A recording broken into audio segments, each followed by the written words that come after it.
I didn't even make it home from speaking to the mental health nurse before James's place was on the phone to us to get us to come in to have a session. So it was, to me, it was pretty much immediate, like, the help's here.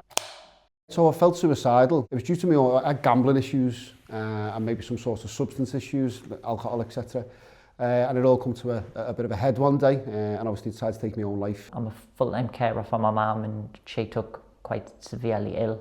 I also had a lot of stress on at work. It was loads of embarrassment. Like every other addiction, you think that you haven't got an issue until you find out that you have got an issue. It was 6 to 8 weeks that I was being told that I would have to wait to speak to a doctor.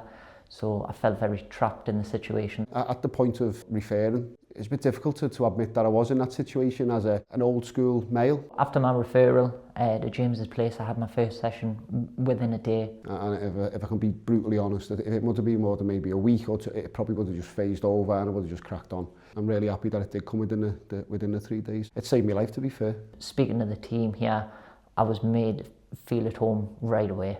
I think I was sitting in the waiting room, which is obviously downstairs, and I was twiddling my fingers and my thumbs, and I was thinking about just getting off. I thought, you know what, this isn't for me, I'm too old. But luckily enough, Gemma come and got me, and yeah, I felt safe in the first moment, to be honest. Without James's place, I probably would have been bankrupt by now. I understand what I can and can't do now, and it was James' place that helped me realise that.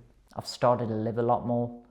I was very much a workaholic. Being able to take that step back and set goals that aren't necessarily productive. Little fun goals like catching a big fish or going and visiting new places. I've been able to do a lot of that. I know I'll have the money to go on holiday, you know, whereas 2 or 3 years ago I would have thought, I might put money on this just to get a few more like euros to take the kids on something else, and then maybe would have lost, I wouldn't have had that opportunity. Had it not been for James's place helped me during the times that I was struggling, that I wouldn't be here now. I mean, there's things I told you, I probably won't ever speak to anyone about ever again. And that's probably the reason why it's so important to get it off my chest, and that's why I can move forward. Take action to prevent suicide. Please donate to James's place. It's a wonderful charity. Please do.